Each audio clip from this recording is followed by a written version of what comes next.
When I first started working out at 17 years old, when I was, kind of just a skinny, scrawny teenager, I always kind of knew I wanted to work out for aesthetics. Now, there's some guys that say that that's kind of like lame or cringe. They're just like, oh, I just work out for strength. I just work out for functionality or whatever. I've never understood that, because there are guys that look good, but also are strong and functional. Actually, most of the guys that do look good are really strong and really functional. And so I've always thought that the best thing that you can do as a man is train for both looks and attractiveness, as well as your strength and just how functional of a human being you are. So in this video, I want to tell you basically everything that I've learned over, it's been 5 years now, training for looks and aesthetics and attractiveness. This is all based on my own personal experience, some of my lessons, and I just want this to be sort of like a short guide on how to get to the point where you, when you look in the mirror, you have the body of someone that should be posting on social media. Friends around you tell you oh, you should post, do you upload to Instagram, or do you upload to TikTok or something like that, or you should post gym TikToks or something like that. That is my goal with this video. Is I want you to have that body and that experience. There are 3 things that we're going to be going over in today's video, and that is routine, diet, and mindset, because all 3 are very important for getting a social media influencer physique. So with routine, what is most important in your routine is focusing on getting the right kind of body type. There's a lot of different kinds of body types that you can get as a man when you're working out, right? There's the big bulky bodybuilder type and stuff like that, but we don't want any of that. What we want is the lean V-taper physique. That is, we want to have sort of an upside down triangle V shape where we have wider shoulders and a smaller waist. So we're lean, right? We don't have a lot of size around the stomach or anything like that. We don't have a lot of visceral fat, but we are big, and so we have a very wide upper frame. You might hear a lot of people say, well, what's the best sort of routine? And some people will say you should do upper lower, you should do push pull legs, you should do some other split, you should do full body, you should do a bro split where you split everything up into a different day. But honestly, it doesn't matter all that much as long as you prioritize certain muscle groups over others in kind of a relative fashion. Now, what do I mean by that? I mean that however much you work the rest of your muscles, the rest of your body, you should add more volume, more intensity, more focus to the more aesthetic muscle groups to develop those muscle groups. I like to double the number of sets for the aesthetic muscles, which are shoulders, chest, and back and lats. Some other very important muscles that you should pay some attention to are your arms, because arms are the most visible muscle group in your entire body. Your abs, obviously, because having a six-pack looks really good when you take your shirt off. And your neck and your traps as well, because if you have a good physique but you have a skinny neck, that's just going to look awkward. It's just going to look bad even when you're jacked. So you don't want to fall into that trap. I was there once. I'm going to make separate videos on how to work all of these muscle groups correctly, and all of my favorite exercises and stuff like that. So you should probably subscribe, but that's for a different video. Today, all you have to know is that I prefer a push-pull leg routine or other similar 3-day split where I repeat it twice and then I have 1 rest day per week, because I find that 1 rest day just helps to kind of reset my body, reset my nervous system, and rejuvenate me. I have found that push-pull legs kind of naturally develops a V-taper in most men though. So I would recommend following a push-pull leg routine. Now, number 2, diet. Diet is extremely important, and young 17-year-old me, being a complete noob and a beginner, I did not want to worry about diet at all. I did not give a single shit about diet. I was like, I just want to work out. This is where the magic happens. I'm going to, forget what I eat, all that. And guess what? That was a massive mistake, because honestly, the gym is about 50% and diet is about 50%. And so when I started to work out and I wanted to get bigger, I wanted to gain size, guess what the first constraint that I ran into was? After I mastered consistency and I learned how to work out, I couldn't gain size because I wasn't dieting. And even though it felt like I was eating a lot, even though I was having my protein shakes and stuff like that, I wasn't tracking anything. I wasn't really like locking down my diet. And so guess what? All progress halted. It was only when I corrected my diet and I started tracking everything that I started to gain weight and size and muscle mass again. So what should you do for diet?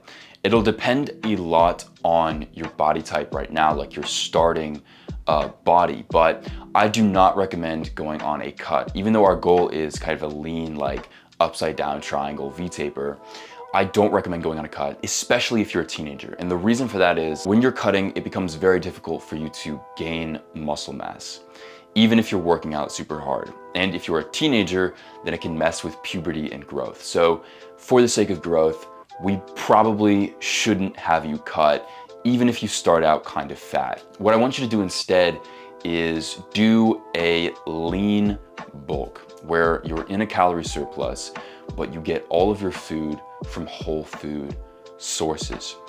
I like to follow the caveman diet or the Stone Age diet. This is, again, subject for another video. Maybe I'll link it or something like that, but because diet is a super complex topic and it's very, very difficult for people to actually lock it down and get on top of it. But basically just eat what our Stone Age ancestors would have ate before like the modern world came around and we made all this processed crap, right? So don't go out to eat McDonald's, eat fast food, shit like that. Don't make microwave meals. Some examples of good food, good Stone Age foods are fish, poultry, red meat, eggs, rice, potatoes, beans, nuts and legumes, or vegetables. This is what we are designed to eat as human beings, right? This is what comes from the earth, and we naturally perform and feel best when we eat. So that's the lean part of it. But for the bulk part of it, you need to be in a consistent calorie surplus. Now, you could look up how to calculate your surplus, how to track all your foods, like manually, having like a scale or whatever. I don't recommend doing that because it's really, it's just really inconvenient, right? Nobody wants to sit there with like a scale and measure out all their food or like, track all their calories in like some journal. Nobody wants to do that. Instead, what I recommend is downloading a diet tracking app such as MyFitnessPal, where you can, when you set up your account, you punch in all your goals, you punch in like your current weight and stuff, and it'll actually calculate your surplus for you needed to achieve your goals.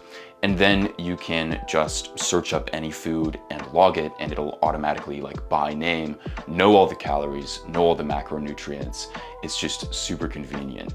So you need to download that. That's an actual step, actually, is to download a diet tracker if you do not already have one and begin using it daily, right? I also recommend logging your weight every single morning when you first get up, because that does a couple of things. You can keep track of your weight, and also it constantly keeps your goal of weight gain or weight loss or whatever in the front of your mind, so you're always thinking about it and you're going to be more consistent with your diet. So we've talked about routine and we've talked about diet. The last thing is mindset. You need to have a very, very strong mindset.